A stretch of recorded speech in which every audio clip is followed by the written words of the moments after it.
Indeed, God is present here and now, and in the awareness of God's presence, let us pray. Father, Mother God, we give thanks for this opportunity to come together in this community, this fellowship.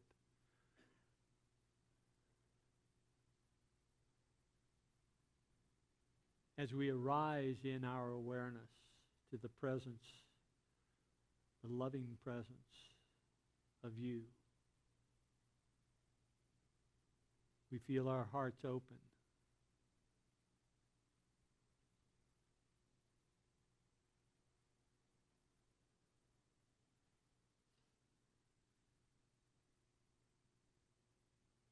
We feel your love moving through us, always available to us,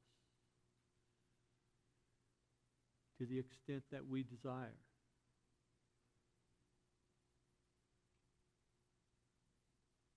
We celebrate your love here in this moment.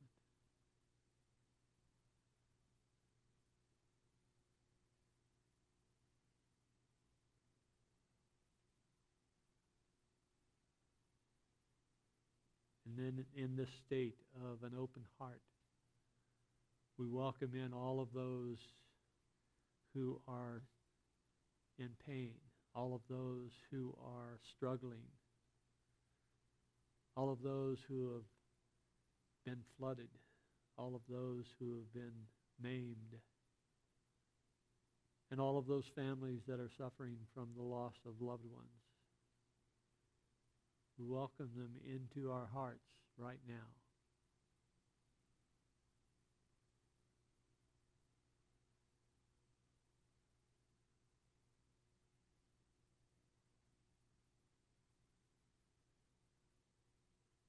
And we see your love embracing them,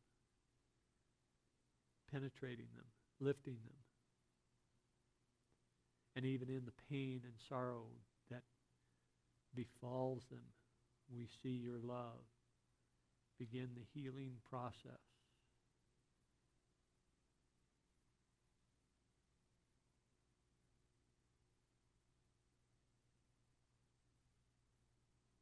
And for this we give thanks. So it is that together we say, Amen. Well, the sixth miracle of consciousness. So, I don't know about you. I have a hard time believing that tomorrow is Labor Day. Who stole summer? I want to know. Well, we've looked at consciousness and the miracles of consciousness, and one could argue that the miracles of consciousness are far greater than what I've identified in this series, but we talked about consciousness itself. We talked about creativity. We talked about discernment. We talked about introspection. And last week we talked about awe.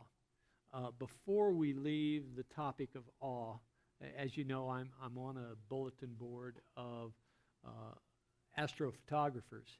And Adam Block is a famous astrophotographer. He is a professional astronomer. He works for the University of Arizona. He works at the observatory that sits up above Catalina, Arizona. But he took an image, and then he brought out the earth shine, the reflection of the earth back to the moon. And so that is a very processed image, okay, admittedly. But I thought it would be interesting for you to see what was overcome by the corona and by the ring of fire. The moon itself was still there. I mean, in all of its glory, reflecting the earth shine. So that out of the way.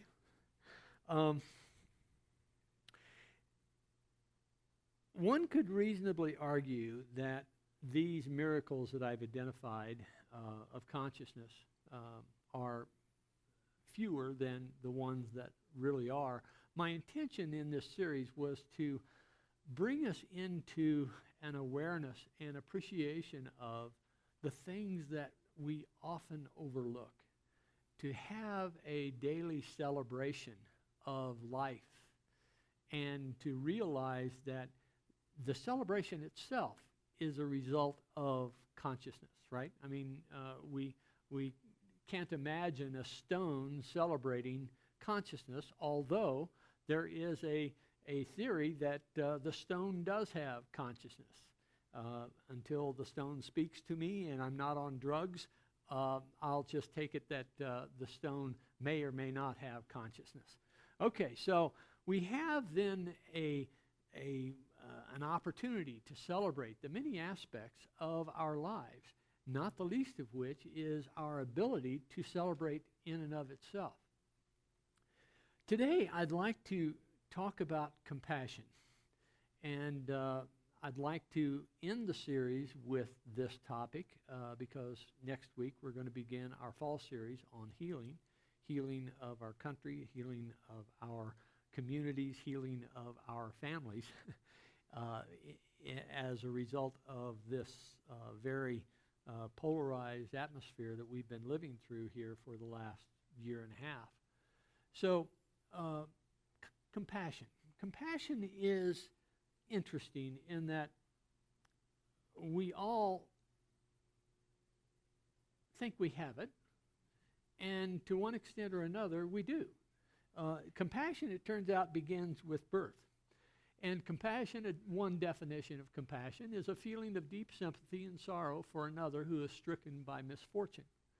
So compassion is focused on misfortune and deprivation, pain, tribulation. Compassion is a way for us to step into the experience that another is having with this pain. And some say that compassion is also a motivator. It motivates us to take action. It motivates us to altruistic activities, whatever those may seem to whatever seems to be appropriate. But compassion is something that begins developing at birth. Neuroscientists have looked at compassion and studied compassion to some extent. It's part of positive psychology. Compassion is being studied. And it's been noted that children who are subjected to a loving, attached parenting, where the parent is offering a loving regard for children, have a higher probability of developing compassion for another as they age, as they get older. There's a cynical view of humanity that humanity has to learn compassion. Well, as in most things, we have to learn, right? But the learning begins at birth. If we see a 3-year-old sharing food with another 3-year-old or a 2-year-old or one of their friends, we have to look at that and say, well, is that an inherent quality, or is that something that they learned to do or that they were told to do? Oh, you must share with other people who don't have what you have. I mean, I've heard that from the early days of my upbringing. But the practice of offering a loving environment to children has an impact on how that child develops their sense of compassion. So we come to the events of this last week and a half and the floodwaters that have inundated the Texas coast. Some 100,000 homes have been affected, many of which have been destroyed, most of which the homeowners did not have home insurance. So what happens in those situations? I mean, how can we put ourselves into that condition and not feel a sense of overwhelm? The floods are not affected by income status.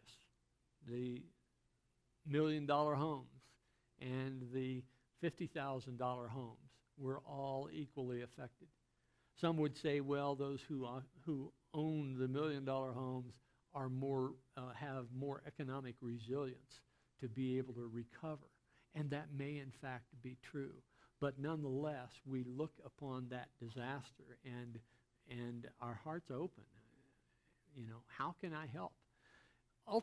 Altruistic behavior is motivated by compassion, and the question is whether or not we act upon that compassion, act upon that motivation to provide assistance.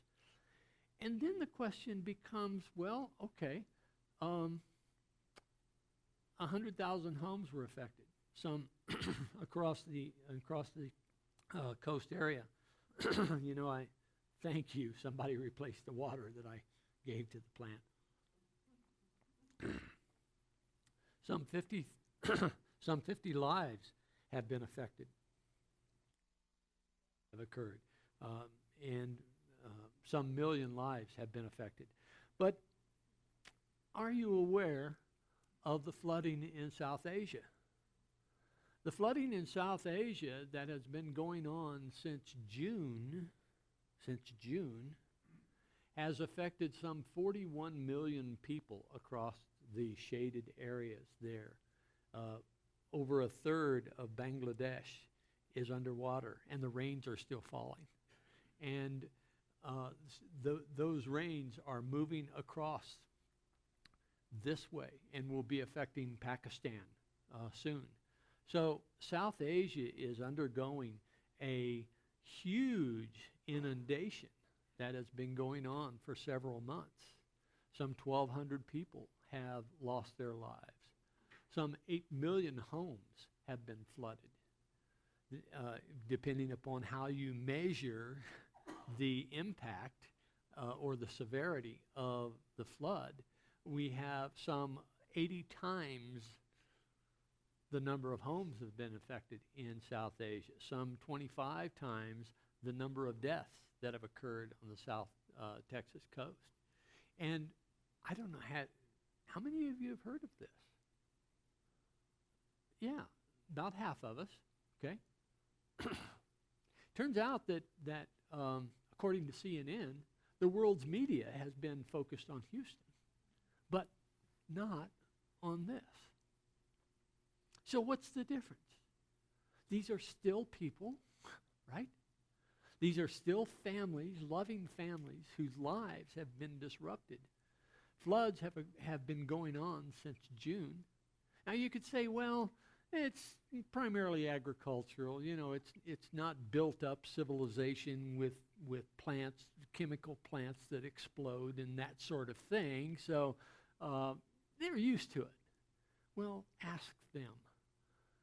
Talk to one of them to say, hey, is this kind of part of your normal day-to-day? Likely you'll get an answer, an emphatic no. So what's the difference between the 41 million people that are affected, the 1,200 lives that have been lost, and the 100,000 homes in the Gulf Coast that have been affected? Why is it that the world's attention has been focused on Houston and not South Asia? Primarily, it's a matter of identity. With whom do we identify? Do we identify with Texans? Well, not really, but but do we identify with the people located here more than the people located in South Asia? Indeed. But why has the world focused its attention on Houston? It's a matter of identity. Who do we identify with? And certainly these 41 million people, and the rains are still falling, I emphasize that. More people are going to be affected. More lives are going to be lost. The floods, the storms are moving to the north, or the west-northwest. Pakistan is soon to be in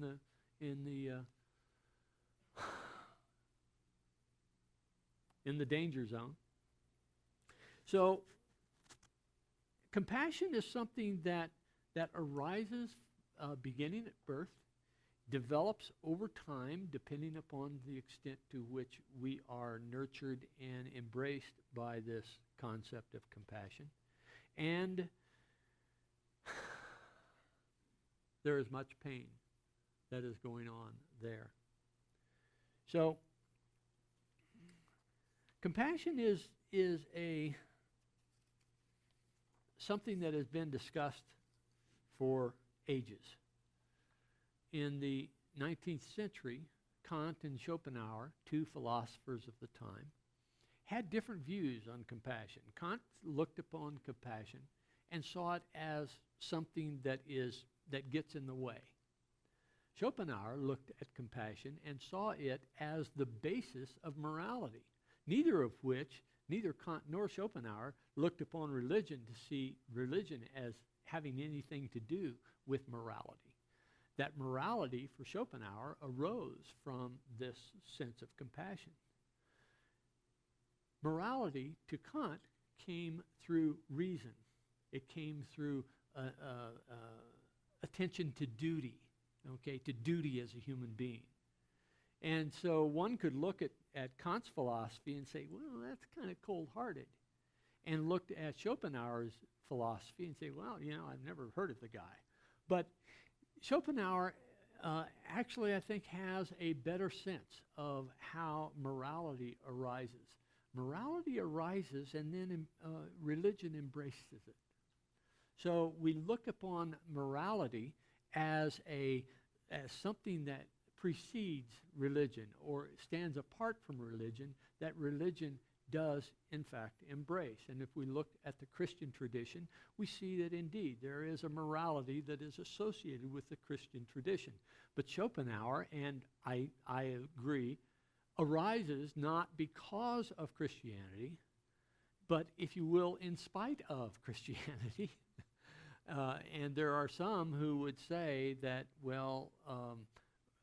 Christianity is the basis of morality, but I don't agree. I think that it arises as a result of compassion. And compassion is, notice that compassion is an empathy for others. And that is indeed a miracle of consciousness. If we were just beings that were focused on survival, then we would indeed have compassion only if it gave us something.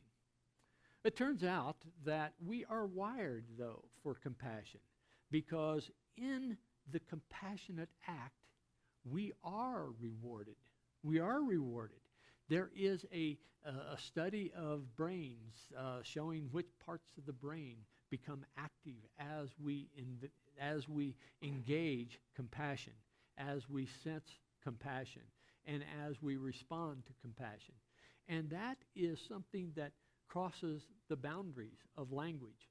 In fact, evolutionary biologists look at these ideas such as, or these aspects of humanity, such as compassion, to see, is this something that has a benefit from an evolutionary standpoint? If it does transcend language, then it probably has an evolutionary benefit. So a study was done, again by Dalcher Keltner, whose name came up last week in research. By the way, there is a magazine you may be interested in, and I'm going to just verbalize because I didn't get it onto the announcements in time. But there is a magazine called, it'll come to me, I'll share it with you, For the Better Good. For the Better Good. It's associated with berkeley.edu, but just Google For the Better Good. And it turns out that Dr. Keltner was a founder of that magazine. It is associated with University of California, Berkeley. But it has a whole series of articles, topics that address these aspects of positive psychology that I referred to last week and earlier today. So the greater good. Check that out. So Delcher Keltner offered us this. Research performed on small, stocky rodents known as prairie voles indicate that oxytocin, not Oxycontin, some of you may be taking Oxycontin to try to achieve, but don't take Oxycontin to try to achieve compassion. But oxytocin promotes long-term bonds and commitments, as well as the kind of nurturing behavior, like care for offspring, that lies at the heart of compassion. It may account for that overwhelming feeling of warmth and connection we feel toward our offspring or loved ones. Indeed, breastfeeding and massages elevates oxytocin levels in the blood, as does eating chocolate, for those of you so inclined. In some recent studies that Keltner had conducted, we have found that people perform behaviors associated with compassionate love, warm smiles, friendly hand gestures, affirmative forward leans. Their bodies produce more oxytocin. This suggests compassion may be self-perpetuating. Being compassionate causes a chemical reaction in the body that motivates us to be even more compassionate. You may have noticed that in your own experience. When you smile, when you are friendly towards others, you are feeling a warmth of that association.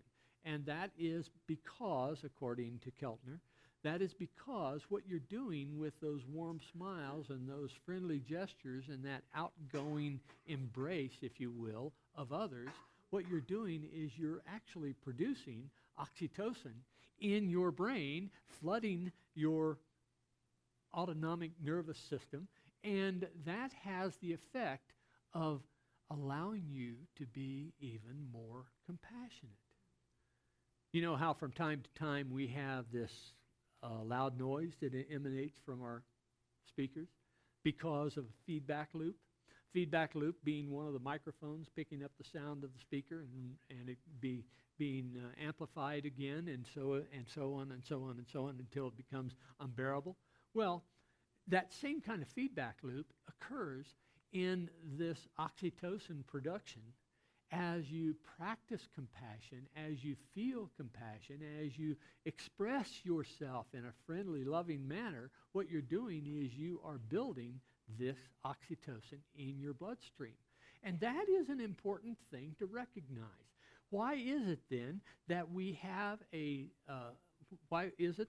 habit of smiling even when we don't feel good? Because, not a habit, but a practice. Because what we're doing as we're smiling, as we're expressing ourselves in a positive way, we are creating oxytocin, which allows us to feel warmer and more friendly, which gives us that feedback loop, which is, in fact, a very positive feedback loop.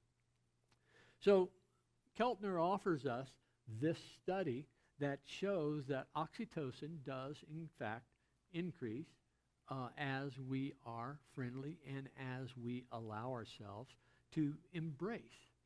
So as we look upon the victims of the flood of Harvey, and we also look upon the victims of the floods in South Asia, as we allow ourselves to step into the empathy with the pain and tribulation that is occurring with those people, it allows us to open ourselves, opening our hearts. Opening our hearts is perhaps the result of more oxytocin being produced in our system. We can make use of that fact. We can practice smiling when we don't feel good. We can practice being compassionate for those that we love. And then we can step out a little bit further and practice compassion for those that we don't know. And then we can step out even further and practice compassion for those with whom we have conflict. And then we can step out a little further and practice compassion for ourselves. And it seems that ourselves are always the last in the line, right? But if we are conscious and extend ourselves expressing our compassion for those that we love, for those that we don't know, for those with whom we're in conflict, and for ourselves. What we're doing is we're building our reserve of compassion. We're building our talent for compassion. We're building our skills that will allow us to immediately grasp and express compassion, even in the midst of the pain. Jesus told us about this feedback loop. He didn't call it a feedback loop, by the way. But what he said in John 13:34-35, I give you a new commandment, that you love one another. Just as I have loved you, you also should love one another. By this, everyone will know that you are my disciples, if you have love for one another. Practicing love for one another is one of the great and enduring teachings of Jesus. Let us practice. Let us build our skill. Let us look upon the victims in South Asia as we look upon the victims of the Gulf Coast, as we look upon the victims up the street, as we look upon those who are in pain in our own family. Let us feel that flood of compassion in every relationship that we have. We'll have our meditation. And as we come into our meditation, let us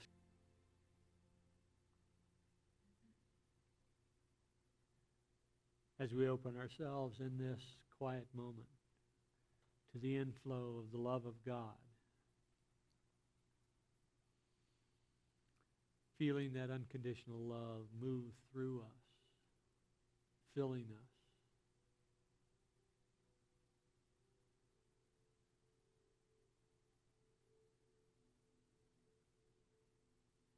As we allow that love to transform us, to open us to the greater good, we allow that love to flow from us into this moment, filling this moment.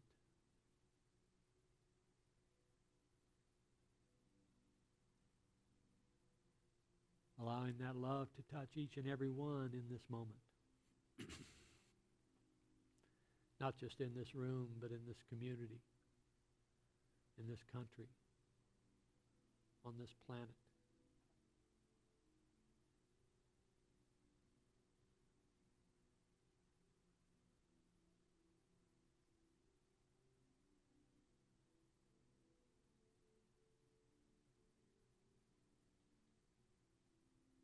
Feeling this love expand from us, through us, to embrace this whole sphere of life in all its forms.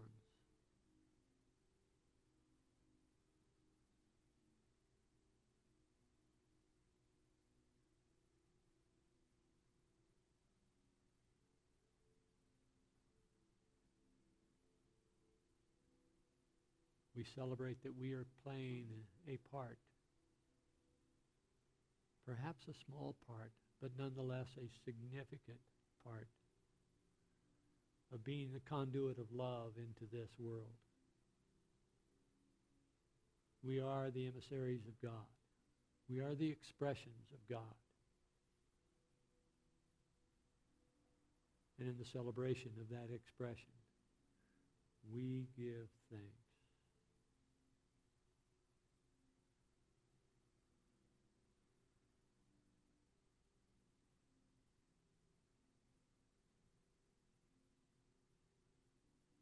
And allowing ourselves to move from moment to moment, to fill each moment with this unconditional love, to be the ambassador of God, to be the ambassador of love.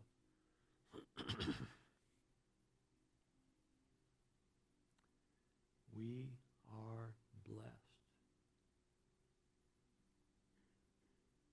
And in the realization of that blessing, we come back into this time and space, sharing the words of Alleluia.